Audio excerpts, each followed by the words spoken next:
بسم اللہ الرحمن الرحیم۔ السلام علیکم محترم ناظرین۔ صحابہ اکرام محمد رسول اللہ صلی اللہ علیہ وسلم کی سیوا میں حاضر ہوئے اور عرض کیا کہ خندق میں ایک ایسا پتھر نکلا کہ ہے جیسے توڑا نہیں جا رہا۔ محمد رسول اللہ صلی اللہ علیہ وسلم نے فرمایا کہ میں خود اندر اتر کر دیکھتا ہوں۔ اس وقت کو کئی دنوں کی بھوک نے انہیں بہت کمزور کر دیا تھا اور لگ بھگ سبھی صحابہ بھی 3 دنوں میں بھوکے پیاسے کام کر رہے تھے۔ آپ نے کدال ہاتھ میں لی اور پتھر پر زور سے وار کیا۔ اسی لمحے وہ پتھر ٹوٹ کر ریت میں بدل گیا۔ جب حضرت جابر رضی اللہ تعالیٰ عنہ نے دیکھا کہ محمد رسول اللہ صلی اللہ علیہ وسلم بھوک کی وجہ سے پیٹ پر پتھر باندھے ہوئے ہیں تو ان کا دل بھر آیا۔ انہوں نے ارادہ کیا کہ نبی کو اپنے گھر کھانے کی دعوت میں دیں گے۔ وہ گھر آئے اور اپنی پتنی سے پوچھا کہ کچھ کھانے کے لیے ہے کیا؟ انہوں نے کہا کہ بس تھوڑے سے جو ہے۔ جابر رضی اللہ تعالیٰ عنہ نے کہا کہ انہیں پیس کر آٹا بنا لو، اور انہیں یاد آیا کہ گھر میں ایک بکری کا بچہ بھی ہے جس سے سالن تیار ہو سکتا ہے۔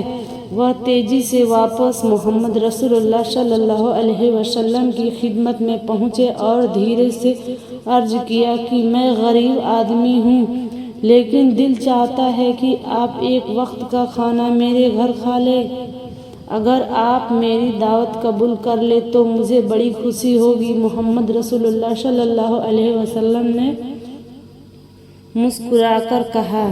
نہ صرف ان کی دعوت قبول کی بلکہ اونچی آواز میں سبھی صحابہ سے فرمایا کہ آج ہم جابر رضی اللہ تعالیٰ عنہ کے گھر کھانا کھانے جا رہے ہیں۔ یہ سن کر جابر رضی اللہ تعالیٰ عنہ نے ہوش اڑ گئے، کیونکہ صحابہ کی تعداد 400 سے لے کر 1000 تک تھی۔ وہ گھبرا کر پھر واپس آئے اور عرض کیا کہ یا رسول اللہ صلی اللہ علیہ وسلم، میں نے تو سوچا تھا آپ کچھ ہی لوگوں کے ساتھ آئیں گے، لیکن آپ نے تو سبھی کو دعوت دے دی۔ اب 100 سے لے کر 1000 تک صحابہ میرے گھر کھائیں گے، یہ بات میں سمجھ نہیں پایا تھا۔ آپ تو جانتے ہیں کہ میں بالکل غریب اور بے سامان آدمی ہوں، اب کیا ہوگا، میں کہاں کروں گا؟ اس پر کائنات محمد رسول اللہ صلی اللہ علیہ وسلم نے جابر رضی اللہ تعالیٰ عنہ سے فرمایا کہ جابر، کھانے میں برکت اللہ دیتا ہے، تم کوئی فکر نہ کرو، تم گھر واپس جاؤ اور کھانے کا انتظام کرو۔ اور ایک بات سنو، تم ہمیں کھلانے کے لیے کیا تیاری کرنا چاہتے ہو؟ جابر رضی اللہ تعالیٰ عنہ نے عرض کیا کہ گھر میں تھوڑی سی ماترا میں جو ہے اور ہمارے پاس ایک بکری کا بچہ ہے، انہیں سے آپ کی خدمت کرنا چاہتا ہوں۔ محمد رسول اللہ صلی اللہ علیہ وسلم نے فرمایا کہ جب تم گوشت پکاؤ تو ہانڈی کا ڈھکن بند ہی رکھنا اور روٹی کے لیے آٹا گوندھ کر برتن میں ڈھکن لگا کر رکھ دینا۔ جب تک میں نہ آ جاؤں دونوں برتنوں کے ڈھکن مت کھولنا۔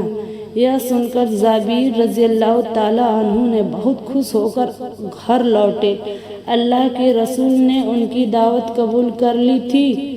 جب انہوں نے یہ خوشخبری اپنی پتنی کو سنائی تو وہ بھی بے حد خوش ہو گئی۔ ادھر جابر رضی اللہ تعالیٰ عنہ کے 2 بیٹے تھے۔ بڑے بیٹے کا نام عبداللہ تھا، جس کی عمر لگ بھگ 8 سے 9 سال تھی۔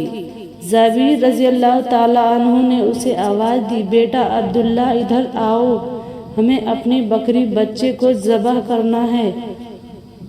آج رسول اللہ محمد صلی اللہ علیہ وسلم نے ہمارے گھر کھانا کھانے کی دعوت قبول فرمائی ہے۔ پھر وہ بیٹے کو ساتھ لے کر تھوڑی دور گئے اور بکری کے بچے کو ذبح کیا، گوشت تیار کیا اور ہانڈی میں چڑھا دیا۔ اس کے بعد وہ بار بار باہر سڑک کی طرف جھانک کر دیکھتے کہ اللہ کے رسول صلی اللہ علیہ وسلم آ رہے ہیں یا نہیں۔ ادھر ان کا چھوٹا بیٹا گھر کے اندر سو رہا تھا۔ جب وہ نیند سے جاگا تو بکری کے بچے کو ڈھونڈنے لگا، کیونکہ وہ اسے بہت پیار تھا اور ہمیشہ اس کے ساتھ کھیلتا تھا۔ جب اس سے بکری کا بچہ نہیں ملا تو اس نے بڑے بھائی عبداللہ سے پوچھا، بھائی ہمارا بکری کا بچہ کہاں ہے؟ وہ مل نہیں رہا۔ بڑے بھائی عبداللہ نے کہا، جب تم نے سو رہے تھے تو تمہیں پتہ نہیں چلا، ابا جان نے آج اسے ذبح کر دیا ہے۔ یہ سن کر چھوٹا بھائی رونے لگا۔ اسے چپ کرانے کے لیے عبداللہ اسے اس جگہ سے لے گیا جہاں بکری بچہ ذبح کیا گیا تھا۔ وہاں پہنچ کر چھوٹے بھائی نے معصومیت سے کہا، بھائی ابا نے بکری کو کیسے ذبح کیا ہے؟ مجھے بھی دکھاؤ۔ عبداللہ تب بولا، اگر تم دیکھو گے تو یہاں لیٹ جاؤ۔ چھوٹا بچہ صرف 2-3 سال کا تھا اور دونوں نادان تھے۔ چھوٹے بھائی نے اسی بات مان لی اور وہ وہاں لیٹ گیا۔ جب وہ لیٹ گیا تو نادان عبداللہ نے اس کے گلے پر چاقو پھیر دیا۔ گلے سے خون بہہ نکلا اور چھوٹا بچہ تڑپنے لگا۔ یہ درشیہ دیکھ کر عبداللہ بری طرح ڈر گیا۔ ادھر جابر رضی اللہ تعالیٰ عنہ پھر سڑک کی طرف آئے کہ دیکھے محمد رسول اللہ صلی اللہ علیہ وسلم آ رہے ہیں یا نہیں۔ ان کے قدموں کی آواز سن کر عبداللہ گھبرا کر ایک کھجور کے پیڑ پر چڑھ گیا۔ جب جابر رضی اللہ تعالیٰ عنہ اس جگہ پہنچے تو ان کی نظر اچانک اپنے چھوٹے بیٹے پر پڑی۔ اس کا چھوٹا جگر کا ٹکڑا خون میں لت پت زمین پر تڑپ رہا تھا۔ اب وہ تیزی سے اپنے چھوٹے بیٹے کے پاس دوڑے اور اسی سمے ان کے پیارے چھوٹے بیٹے کی سانس ان کے سینے پر ہی نکل گئی۔ جابر رضی اللہ تعالیٰ عنہ کو یہ سمجھنے میں دیر نہیں لگی کہ یہ گھٹنا کیسے ہوئی۔ پھر جابر رضی اللہ تعالیٰ عنہ اپنے پیارے چھوٹے بیٹے کو گلے لگا کر رونے لگے اور اپنے دل کو سمجھایا۔ انہوں نے بچے کو لے کر اپنی پتنی کو آواز دیتے ہوئے گھر کے اندر آئے۔ رسوئی گھر سے پتنی باہر آئی اور پوچھی، کیا ہوا، کیوں چلا رہے ہو؟ جابر رضی اللہ تعالیٰ عنہ نے روتے ہوئے کہا، بی بی ہمارا بچہ ہمارے سینے کا ٹکڑا اب نہیں رہا، وہ ہمیں چھوڑ کر ہمیشہ کے لیے چلا گیا ہے۔ پتنی نے یہ سن کر کہا، نہیں، ایسا نہیں ہو سکتا، میں یہ نہیں مان سکتی، میرا جگر کا ٹکڑا ہمیں چھوڑ کر نہیں جا سکتا ہے۔ جابر رضی اللہ تعالیٰ عنہ نے سمجھایا، بی بی صبر کرو، حوصلہ رکھو، بالکل مت رو، آج محمد رسول اللہ صلی اللہ علیہ وسلم ہمارے گھر آ رہے ہیں۔ اگر وہ آ کر ہمارا روتا ہوا چہرہ دیکھیں گے تو پوچھیں گے پھر ہم کیا جواب دیں گے؟ تم بالکل مت رو۔ پتنی کو سمجھ کر انہوں نے بچے کو لے کر رسوئی کے پیچھے لٹا دیا اور ایک کمبل سے اس کا سر ڈھک دیا۔ پھر انہوں نے اپنے بڑے بیٹے عبداللہ کو آواز دی اور سڑک کی طرف بڑھ گئے۔ عبداللہ اس سمے بھی کھجور کے پیڑ پر بیٹھا تھا۔ چھوٹے بھائی کی موت کے بعد اسے ڈر تھا کہ اگر ابا جان نے اسے پکڑ لیا تو وہ اسے زندہ نہیں چھوڑیں گے۔ اس ڈر سے وہ کوئی آواز نہیں نکال رہا تھا اور چپ چاپ پیڑ کی چوٹی پر بیٹھا رہا۔ جابر رضی اللہ تعالیٰ عنہ کچھ آگے بڑھے تو عبداللہ نے سوچا کہ یہاں رہنا سرکشت نہیں ہے، ابا جان کسی بھی سمے اسے دیکھ سکتے ہیں۔ جیسے ہی عبداللہ پیڑ سے نیچے اترنے لگا، اس کا پیر پھسل گیا اور